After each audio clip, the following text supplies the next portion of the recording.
कैसे हैं? चलो लेकर आ गए हैं अगला बड़ा ही इम्पोर्टेंट यूपी बोर्ड श्रृंखला का अगला वीडियो। बड़ा ही इम्पोर्टेंट, एक ही टॉपिक में कई इम्पोर्टेंट पॉइंट्स, नंबर तो यूं ही आ जाएंगे आपके। चलिए शुरू करते हैं। क्या आपसे क्वेश्चन पूछ सकता है कि परासरण दाब के नियम का उल्लेख करिए।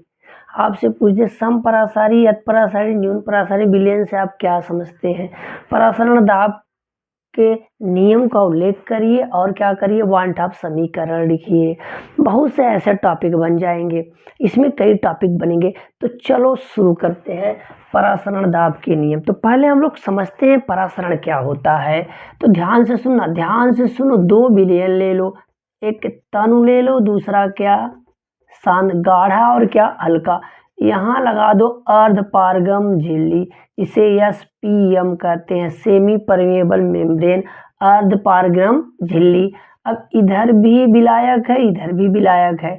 अब विलायक तन विलयन से स्वतः किधर जाए, शांत की तरफ जाए। तन विलयन से किधर जाए, शांत। तन से किधर, शांत की तरफ जाए। इसी घटना को परासरण कहेंगे। क्या कहेंगे, परासरण कहेंगे। चलो अच्छा, चलो ध्यान समझो। अब एक ऊपर से एक पिस्टन लगा देते हैं। अब कहा गया कि तन विलयन से सांद्र विलयन की तरफ ये गति कर रहा था। अब ये ऊपर से दाब आपने लगाया। अब जब दाब आपने लगाया तो दिए जो गति कर रहा था रुकना बंद हो गया। तो इसी बाह्य दाब को क्या कहेंगे, परासरण दाब कहेंगे। तो वह बाह्य दाब जो परासरण की घटना को रोक दे उसे क्या कहेंगे, परासरण दाब का कहेंगे।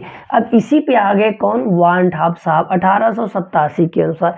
इन्होंने कहा गया कि कोई तनु विलयन ले लो। ध्यान सुनो, तनु विलयन, क्योंकि विलायक के कण जो थे वो तनु विलयन थे, किधर जा रहे, शांत विलयन जा रहे थे। तो ध्यान समझिए, ध्यान से समझो। तो जो विलेय के कण हैं, जो विलेय के कण है, ध्यान समझिए। अब इन्होंने कहा जो विलेय के कण हैं, विलेय के जो कण हैं वो गैस के कणों की तरह व्यवहार कर रहे हैं। किसमें, तनु विलयन में। तो उन्होंने इस पे गैसी नियम लगा दिया। और गैसी नियम लगाकर क्या कहा, तो ध्यान सुनो। तो इन्होंने वानठाप 1887 के अनुसार ने कहा तन विलयन में विलेय के कण, जो तन विलयन आपने बनाया है, जो ये विलेय के कण हैं, जो विलेय के कण हैं गैसी कणों की तरह व्यवहार करते हैं। ओहो, गैस कण की तरह व्यवहार करते हैं। तन विलयन पर समान गैसी नियम परासरण दाब के नियम कहलाते हैं। जो समान भी बायस एवोगैड्रो के नियम है, इस पे लगा दिया जाए तो उन्हीं को क्या कहते हैं, परासरण दाब के नियम कहते हैं। इन्होंने क्या किया, अपने नाम के आगे बैल का नाम जोड़ा और कहा स्थिर ताप पर तन विलयन, ताप स्थिर कर दो, ताप क्या कर दो, स्थिर कर दो। कोई तन विलयन है, ये क्या है, तन विलयन है। तो परासरण दाब सांद्रता के समानुपाती हो। तो मान लो पाई इसका परासरण दाब है तो सांद्रता क्या है, सी है। तो सांद्रता बढ़ेगी तो परासरण दाब बढ़ जाए। तो पाई डायरेक्टली प्रोपोर्शनल टू सी। पाई क्या है, परासरण दाब है, सी क्या है, सांद्रता है। सी बराबर होता है n/v, n है मोलों की संख्या, v क्या है, आयतन। तो विलयन का आयतन है, n क्या है, मोलों की संख्या है। दूसरा उन्होंने लाया नियम चार्ल्स वान ठाप का नियम। तो कहा कि स्थिर ताप कर दो और पाई तब उसके परम ताप के समानुपाती होता है। जो भी ताप दिया जाए डिग्री सेल्सियस में, उसमें 273 जोड़ दो तो किस में बदल जाएगा, परम ताप में, केल्विन ताप जिसे कहते हैं। तो ये समानुपाती होता है। तो ये 2 पॉइंट्स है। अब परासरण दाब लिखना है तो ये लिखेंगे। अच्छा ठीक है।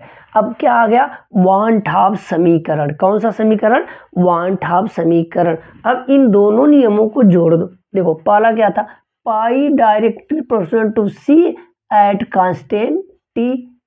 दूसरा क्या था, pi directly proportional to T at constant C. अब दोनों एक साथ कर दो तो पाई डायरेक्टली में क्या हो गया, सी टी। एक स्थिरांक आता है जिसे कहते हैं यस, इसे बोला गया C S T, C S T.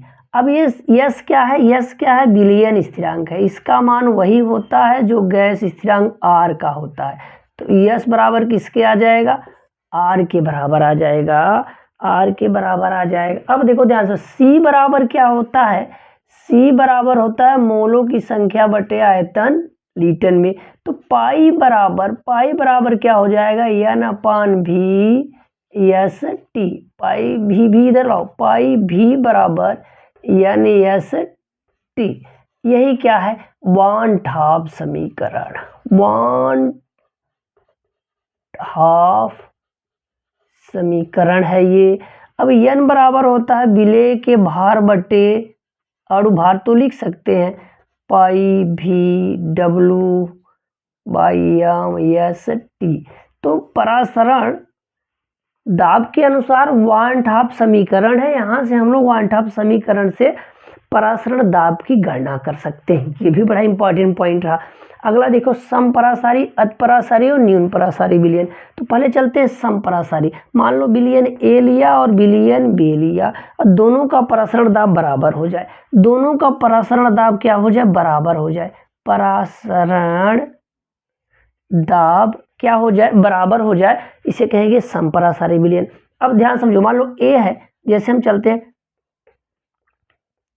जो कोशिका रक्त कोशिका द्रव है, कोशिका जो द्रव है, ऐसे समझ लो, कोशिका जो द्रव है उसकी जो सांद्रता होती है 0.9% W/V, मतलब 100 ml में ये NaCl का अगर विलयन ले लो तो इतने के बराबर उसका क्या होता है? परासरण दाब होता है, जितना विलयन हो। अब बाहर का अगर आपने ले लिया, अपने ये कोशिका द्रव का परासरण दाब इतने विलयन के बराबर होगा और इतना ही इधर NaCl का हो जाए, बिल्कुल सेम हो जाए 0.9% W/V। तो इन दोनों का परासरण दाब क्या होगा? बराबर हो जाएगा। परासरण दाब क्या हो जाएगा? बराबर हो जाएगा।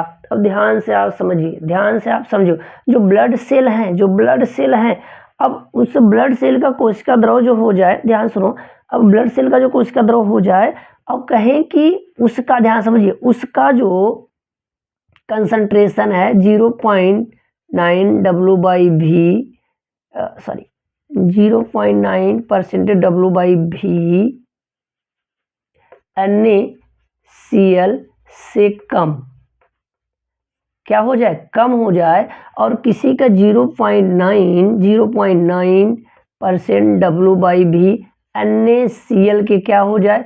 बराबर हो जाए। तो जिसका कम, ये कम है और ये क्या इतना है, तो इसका ज़्यादा हो जाएगा, इससे ज़्यादा हो जाए। जिसका कम है उसे अतिपरासारी, मतलब ये कोशिका द्रव जो होगा अतिपरासारी हो जाएगा, या NaCl का विलयन क्या हो जाएगा? न्यून परासारी, सॉरी ये कम है तो ये न्यून परासारी हो जाएगा, और जिसका ज़्यादा होगा वो क्या हो जाएगा?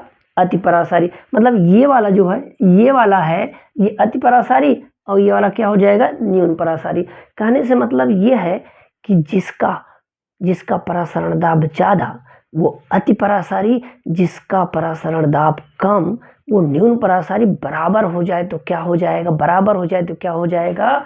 समपरासारी विलयन। तो परासरण दाब के आधार पर विलयन को 3 प्रकार से हमने कर दिया: अतिपरासारी, न्यून परासारी, समपरासारी। 2 विलयन जिनमें एक का ज़्यादा एक का कम परासरण दाब, तो ज़्यादा वाले को अतिपरासारी, कम वाले को न्यून परासारी। अगर बराबर है तो समपरासारी। बहुत इम्पोर्टेंट टॉपिक है, स्क्रीनशॉट ले लीजिए।